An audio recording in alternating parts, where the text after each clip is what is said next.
मुकम्मल उम्रे के 4 वाजिबात होते हैं: एहराम, तवाफ, सई और हलक। घर से हमें गुस्ल करके निकलना है। एहराम उसी वक्त पहन सकते हैं या फिर जहाज में पहन सकते हैं। और हर फ्लाइट जो जद्दा की तरफ जा रही होती है उसमें अनाउंस किया जाता है कि अब हम लोग मीकात से गुजर रहे हैं, तो उस वक्त आपने एहराम बांधा होगा और आप उम्रे की एहराम की नियत कर लेंगे। जो लोग दूर से आ रहे हैं वो मीकात से एहराम की नियत करेंगे। जो लोग मक्का के करीब रहते हैं, मक्का शहर में नहीं रहते, वो लोग अपने घर से एहराम बांध के आते हैं और नियत करके आते हैं। और जो लोग मक्कातुल मुकरमा में रहते हैं उन लोगों को चाहिए कि मक्का की हुदूद से बाहर जाएं और फिर दाखिल हों। और इसमें मशहूर है मस्जिद सईदा आयशा जहां से लोग एहराम की नियत करते हैं, और मस्जिद जोराना जहां से हमारे नबी पाक सल्लल्लाहु अलैहि वसल्लम ने ग़ज़वा हुनैन के मौके पर उम्र फरमाया। उसके बाद आप तलबिया करते रहेंगे, लब्बैक अल्लाहुम्मा लब्बैक लब्बैक ला शरीक लक लब्बैक इन्नल हम्द वन निअमत लक वल मुल्क ला शरीक लक, जब तक आप मस्जिदुल हराम में नहीं पहुंच जाते। لبيك إن الحمد لله।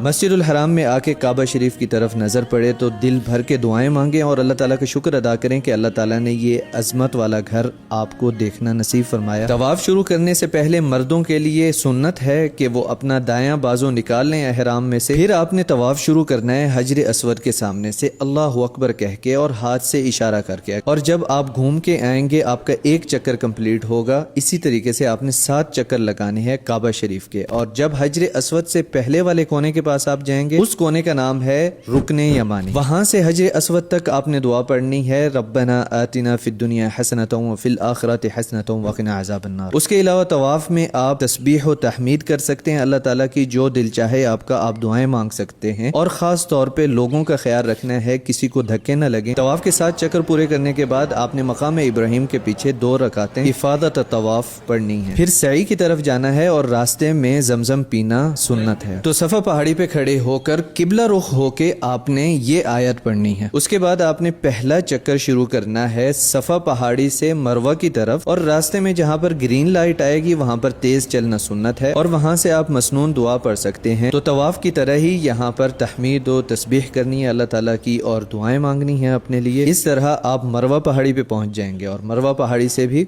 वापस आते हुए वही अस्कार जो पहले आप कर रहे थे और दुआएं मांगनी है। फिर जब आप सफा की पहाड़ी पे पहुंचेंगे तो इस तरह आपके 2 चक्कर हो जाएंगे। आपने मुकम्मल 7 चक्कर लगाने हैं और उसके बाद दुआ मांगकर आपने बाहर निकल जाना है और जाके हलक करवाना है, यानी कि अपना पूरा सर मुंडवाना या फिर कसर करवाना है, अपने तमाम बालों में से कुछ हिस्सा लेना। जो लोग हलक कराते हैं उनके लिए अल्लाह ताला के नबी ने 3 बार मगफरत की दुआ फरमाई, और जो लोग कटिंग करवाते हैं बालों की उनके लिए अल्लाह के नबी सल्लल्लाहु अलैहि वसल्लम ने 1 बार मगफरत की दुआ फरमाई। और खवातीन की सिर्फ तकसीर होगी पूरे बालों को जमा करके आखिर में उंगली पर लपेट के एक हिस्सा बालों का काट देना। और मर्द एहराम की हालत में टोपी, ग्लव्स या जुराबें नहीं पहन सकता, शूज नहीं पहन सकता, उसे नॉर्मल चप्पल पहननी पड़ेगी, स्लीपर्स पहनने पड़ेंगे। और एहराम की हालत में मर्द या खवातीन खुशबू नहीं लगा सकते। हालांकि एहराम से पहले खुशबू लगाना सुन्नत है, तो एहराम से पहले खुशबू लगाना भी मत भूलिएगा। तो मुबारक हो, आपने उम्रा कर लिया और मुझे दुआओं में जरूर याद रखिएगा। और अगर आपने अभी तक उम्रा नहीं किया तो मेरी अल्लाह ताला से दुआ है कि अल्लाह ताला जल्द आपको उम्रा नसीब फरमाए। आमीन।